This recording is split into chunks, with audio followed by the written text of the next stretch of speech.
All right, so here we are, the final component of the respiratory system, looking at maybe some of the more complicated parts of it. If you're not good with chemistry, this is maybe going to be complicated, but it's not. We're going to do our best to kind of keep it as simple as we possibly can. And that means for us, really just trying to figure out how gases move between fluids and within fluids, right? So that means that we need to come back to the ideas of external and internal respiration. Like the very first slide of this chapter, here we are now coming back to this idea, right? Getting gases from the lungs to the blood, right? From the blood into the air in the lungs. And here, gas exchange between the blood and the extracellular fluid. All of that good stuff. Now, the nice part about this is that they're all governed by basically the same set of rules, right? Basic gas laws are going to be in charge of driving all of this. So one of the first laws that we need to talk about is Dalton's Law of partial pressures, okay? And basically what this means is the more abundant a gas is, the more pressure it exerts, okay? So if we want to look at how we might expect gases to move, they're going to move from areas of high pressure to low pressure, right? But we can get a sort of a proxy for that pressure by looking at its percentage, right? So if there's a lot of oxygen in one fluid and not in a lot in the other, high pressure, high percentage, low pressure, low percentage. So we can take that and say that oxygen or carbon dioxide or whatever else will flow, will diffuse from high concentration to low. Simple as that. Henry's law is another one of these laws that we have some kind of basic idea here. The idea with Henry's law, it governs the rate at which a gas will dissolve into a liquid, okay? And the idea behind Henry's law is that the greater the pressure, the more gas will dissolve. Simple as that, okay? Now, there are other complicating factors here, including things like solubility, right? For example, carbon dioxide is 20 times more soluble in water than oxygen, right? Nitrogen is not particularly soluble, right? So even though atmospheric air is mostly nitrogen, okay, and secondly, oxygen, there's not a lot of oxygen in water, but there's a lot of carbon dioxide that can go in, right? So it will dissolve out of proportion to its partial pressure, believe it or not. Okay? Same here with temperature. The temperature rises, overall solubility decreases. So warm water will hold less oxygen than cold water, for example. Okay, so with those two ideas in mind, let's talk about what's actually in air and more importantly, what's in the air inside your alveoli. If you remember from the end of the last video, right, we have this residual volume, this air that never really leaves your lungs, okay? That air is stale as hell, okay? Doesn't have a lot of oxygen, has a lot of carbon dioxide, and a lot of water vapor in it, okay? Especially in comparison to atmospheric air. And so the air inside your lungs is a little bit less good, I guess, than atmospheric air, just because of that air that's always hanging around and that's sticking around in there that never really leaves, always mixing and mingling with the new fresh air that's coming in. So the percentages of gases that we see in atmospheric air don't exactly transfer 100% to alveoli. Okay. So where this comes into play here for us is with external respiration, right? We're breathing in gases, we're trying to exchange them with our blood, we're breathing, stale air back out, all that kind of stuff. The rate of exchange, therefore, based on the things that we've just talked about, okay, vary depending on the thickness and the surface area, right? So this goes back to our discussion of why the alveolar tissues are so thin, right? The thinner they are, the more surface area we've got, the faster we're going to get exchange. Partial pressure gradients and gas solubilities, Henry's law, Dalton's law, we just covered. And something we're going to call ventilation perfusion coupling. We'll get to that in a little bit. So again, right, remember our respiratory membranes are really, really, really thin, okay, about half a micron thick. But because of the way they're constructed, there's a massive surface area inside of your lungs. It's about 40 times that of your skin, okay? So relatively small volume, massive surface area, all right? Now, one of the problems that we've got, and one of the issues that we keep coming up against when we talk about pneumonias and pneumoniac disorders, is that the fluid in your lungs tends to not only block off space, but also make your respiratory membranes thicken, okay? And when they thicken, you lose exchange sort of efficiency quite a bit, actually. It goes down exponentially the thicker it becomes. With emphysema, what we end up with is reduced surface area as internal walls break down, okay? We can also lose surface area because of lung tumors, so lung cancer, things like that. Overall inflammation, mucus coming in, all of those wonderful things. Now, if we're looking at pressures and solubilities here, those pressures of oxygen and carbon dioxide are going to change depending on where we are in the sort of the circuit. So if we look at the air that we breathe in, right, atmospheric air, there's a lot of oxygen and not a lot of carbon dioxide. But when we breathe in and it mixes with the stale air, right, we lose some of that oxygen and we gain a lot of carbon dioxide. Now, there's still a big difference here. There's still a big gradient, right? And as blood comes in, right, and comes into these alveoli, the difference in oxygen in the air and oxygen in the blood is pretty severe, right? There's a big pressure gradient from here to there, okay? That forces a lot of oxygen into the blood. Now, the pressure gradient between carbon dioxide in the blood and in the air is not great. It's not very big, 45 millimeters mercury compared to 40. So we actually don't lose a lot of carbon dioxide at the lung. We lose a little, right?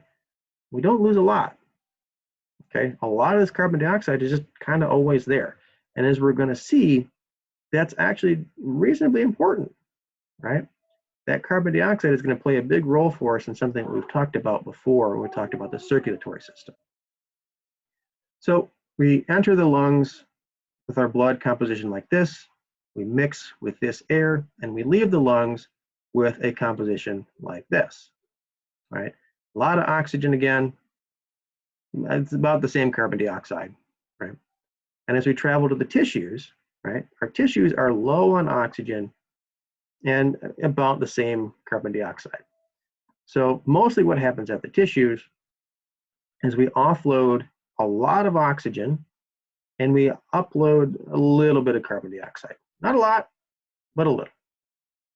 Right? Again, all because of the pressure gradients that are in place. That last part we just talked about, that's internal respiration, right? This is that internal cellular to blood gas exchange, okay? And it works because our cells are always using oxygen. And so the partial pressure of oxygen is always going to be lower in the interstitial tissues and the extracellular fluids than it is in the blood itself. So we're always going to offload oxygen in those tissues. Okay? Partial pressures of carbon dioxide, again, are not terribly different. They're about 45 to 40 millimeters mercury in both cases. So there's a little bit of upload of carbon dioxide, but generally not that much. Okay, like we said here, right? Big differences here to there, right? Small differences here to there. So we've kind of explained how gases move, right? How do we get blood gases in? How do we get blood gases out? All that kind of good stuff. But once it's in the blood, right, that transport, how do we actually move it, right? We've partially answered this question already, right? We really haven't gotten into this question yet. And this question is actually really pretty interesting in terms of its solution. Starting with oxygen, though, again, most of the oxygen we transport is in hemoglobin, right? 99% or so is bound to hemoglobin. If you remember before, we talked about the fact that oxygen really isn't all that soluble in water, and really doesn't like to dissolve in water. And so most of our oxygen really doesn't dissolve in our plasma, right? This is why we have to have hemoglobin. Without hemoglobin, our blood is going to be really bad at moving oxygen around.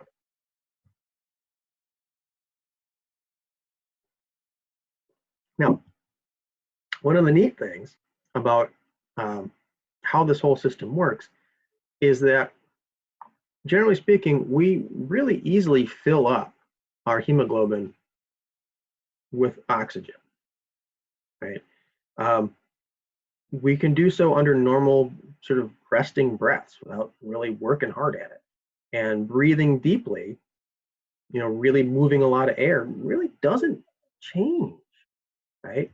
We, at resting breath, we're 98% saturated, right? We really don't have a lot of capacity to go above that, which is helpful for us in terms of being able to exceed sort of resting activity levels.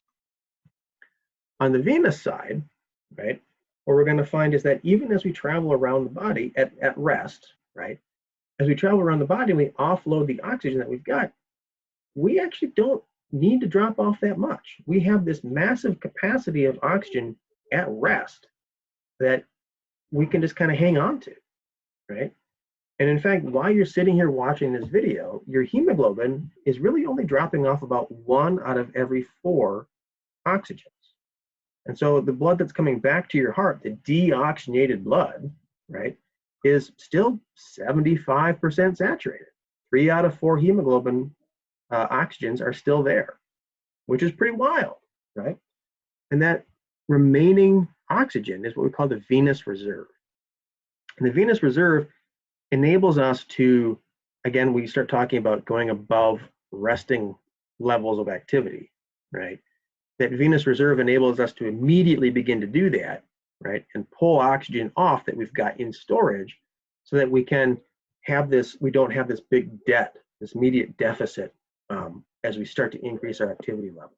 Really, really massively important. Other things that are going to have a role here in hemoglobin saturation, temperature changes, acidity, partial pressures of CO2, okay, some we're going to call BPG. Really, we're mostly focused on really these three. Increases in any one of these 3 things changes the way hemoglobin and oxygen work. Increase in temperature, increase in acidity, increase in partial pressure of carbon dioxide, these 2 actually go together. Increases in this chemical BPG all make oxygen less tightly bound, right? It makes hemoglobin more likely to get rid of oxygen. And so what this means is that any one of these factors increases, we make it easier to give up oxygen, right? We make it easier for us to deposit oxygen at the tissues, for example, right?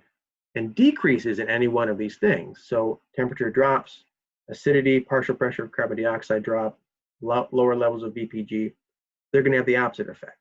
They're going to make it more difficult to unload oxygen.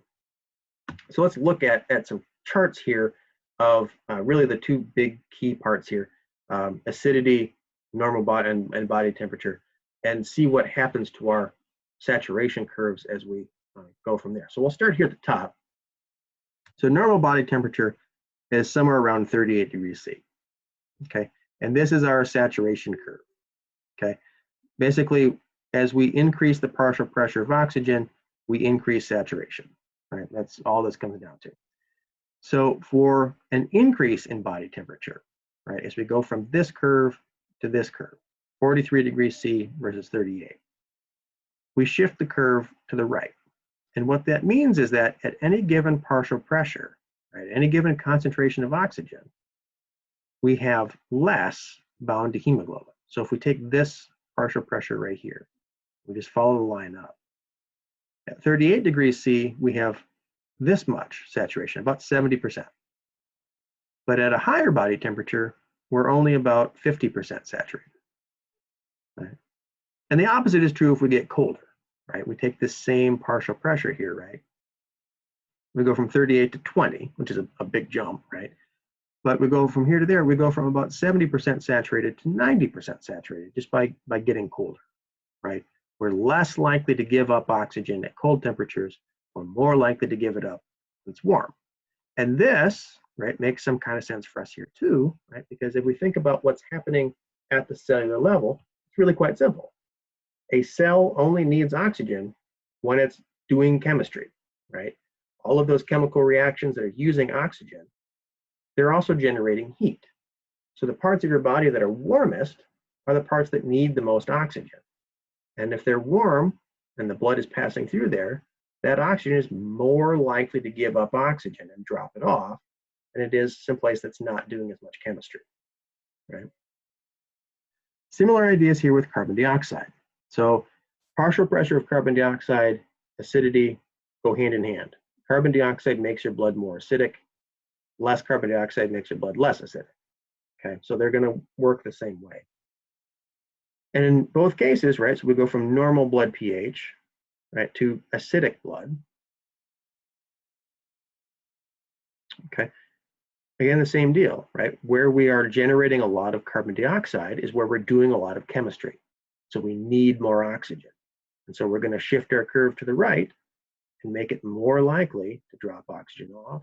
And where we're not using oxygen, we're not going to have as much carbon dioxide. Our pH is not going to be as low, but we don't need it. And so we're not going to drop it off there.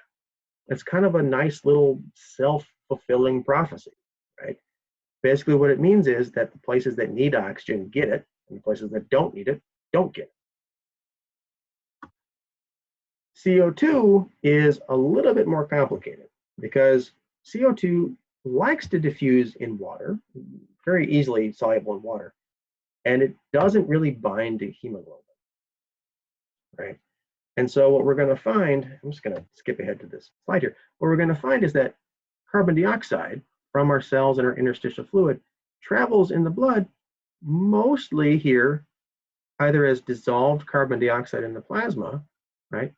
Or, and this is where actually most of it's going to come in, it actually travels in the blood plasma not as carbon dioxide, but as carbonic acid and bicarbonate, okay?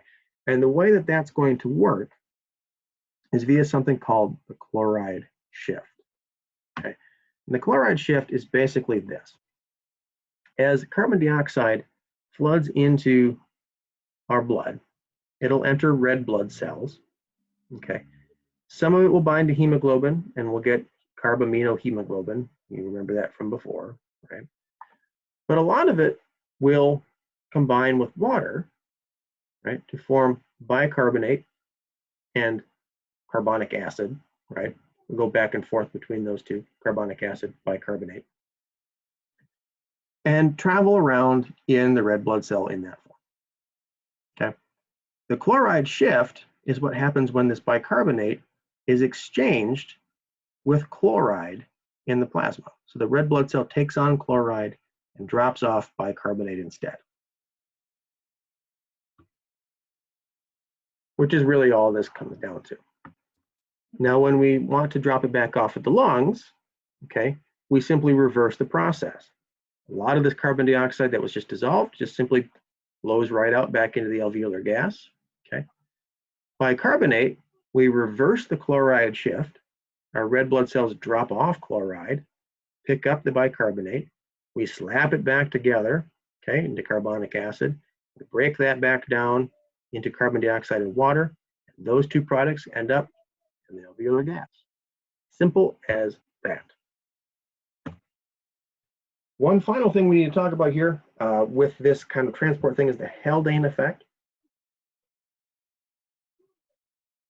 Basically, the Haldane effect, we talked about this before. Basically, it determines hemoglobin's affinity for carbon dioxide, right? If we've got not a lot of oxygen, okay, we're more likely to pick up carbon dioxide. It's sort of that last call scenario we had before, right? You go to the bar, not that you would ever do this, you're all good people, right? Not that there's anything wrong with this, I guess. But you go to the bar, people at the bar, you're checking them out. Slowly, they leave with somebody else. You're like, oh crap, I gotta do something. So you pick up somebody at last call, right? Well, this is what the Haldane effect is, okay? Hemoglobin wants oxygen. There's no oxygen. Well, I guess we'll go home with carbon dioxide, right? More likely to happen the less oxygen there is, right? And again, this is just something that's going to help encourage carbon dioxide exchange throughout the body. Now, there's another thing here called the Bohr effect. Honestly, I'm kind of changing my mind as I'm speaking about it right now, so we're going to kind of blow past the Bohr effect here.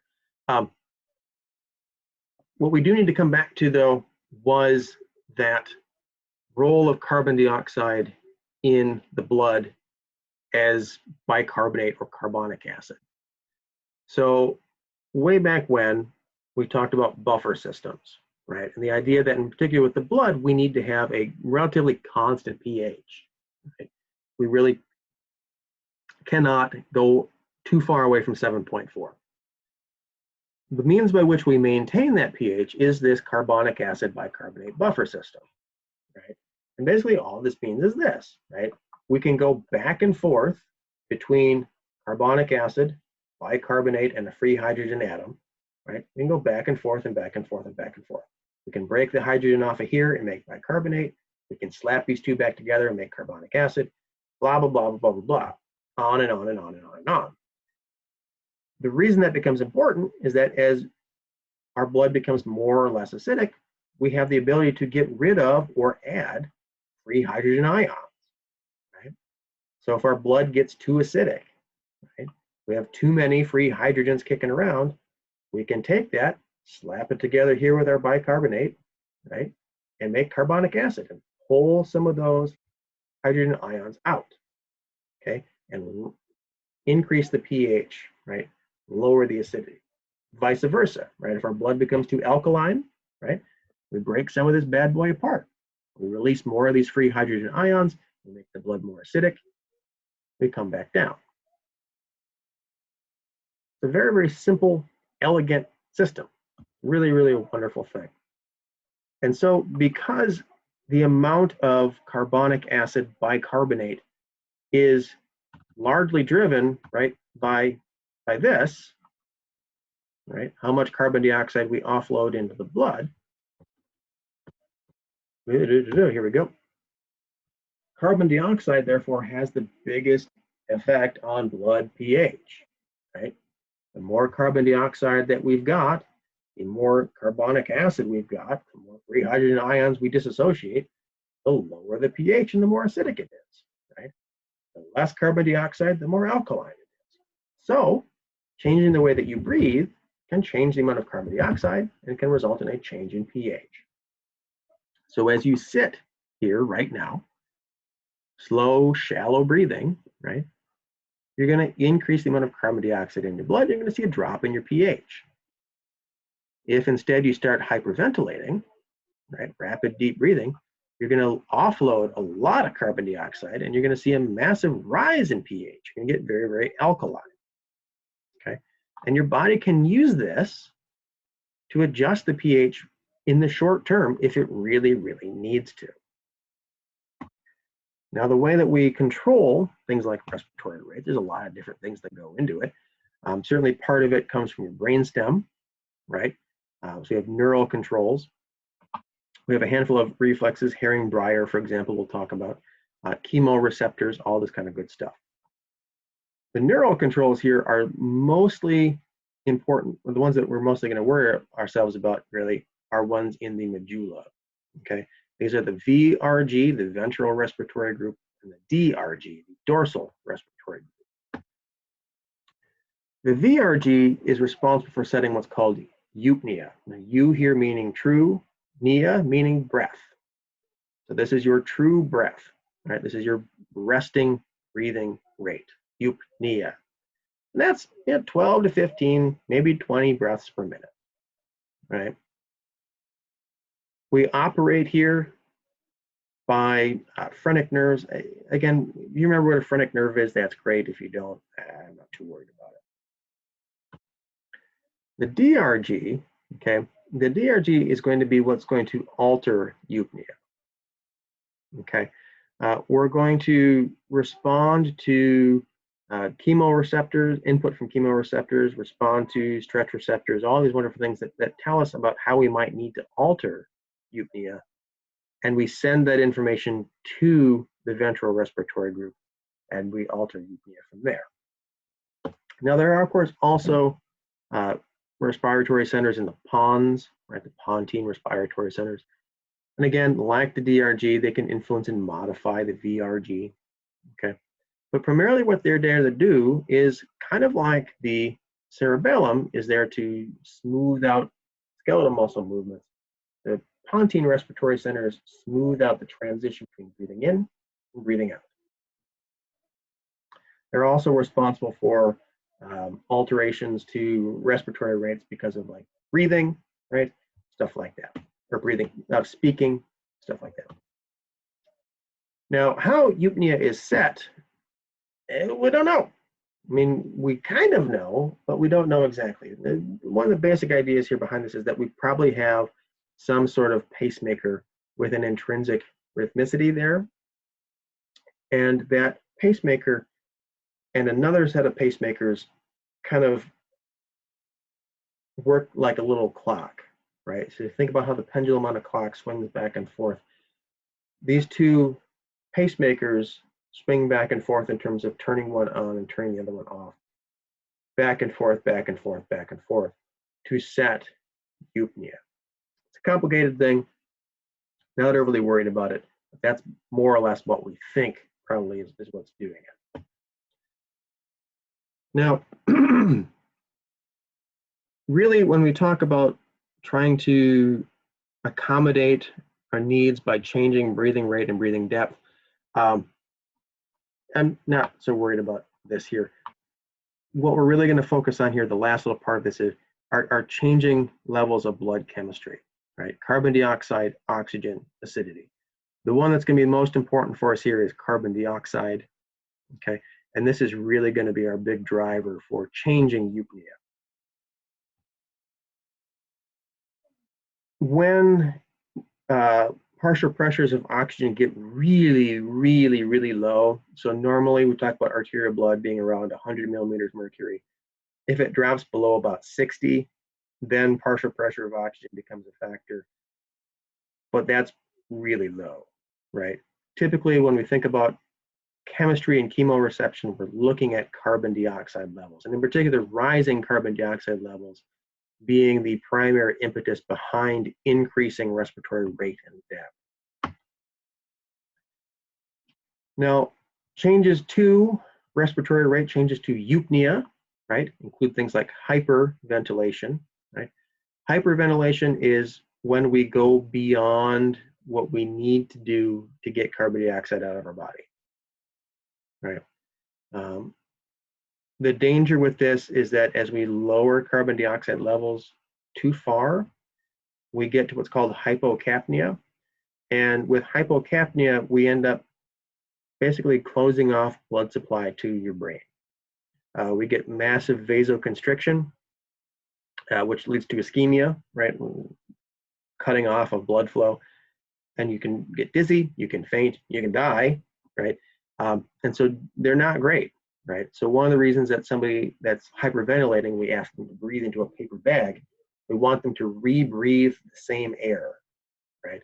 By rebreathing the same air, they're breathing in a heavily carbon dioxide rich gas mixture, which helps keep blood carbon dioxide levels high enough not to pass out, basically. Eventually, we can get to a point where PCO2 is so low, we can get to what's called apnea. And apnea just means you don't breathe. A-nea. A is a prefix, means not. Right? So this is not breathing. And again, you can probably imagine what not breathing will do for you. Last two things here, reflexes, important, fun things to think about. We've got irritant reflexes, either in the upper or lower respiratory tracts. The same irritant will produce two different responses, whether we're upper or lower. So in the upper, our irritant will give us a sneeze. In the lower will give us a cough, okay? Just dependent on where we are within there. And then finally, our last reflex, our last little part of the respiratory system it's called the Herring-Breyer reflex, or the inflation reflex. I prefer to call it Herring-Breyer because, frankly, they discovered it. They ought to have the name on it. Basically, what this is it's going to, once our lungs inflate to a certain level, we're going to have an oh crap alarm kind of go off, and we're going to immediately stop breathing in and start breathing out. Okay, and this just basically prevents overinflation in the lungs. Okay, all right, so this is going to be the last part for this unit. This is where the exam is going to come in, and then from there, we'll go on and move on to the digestive system.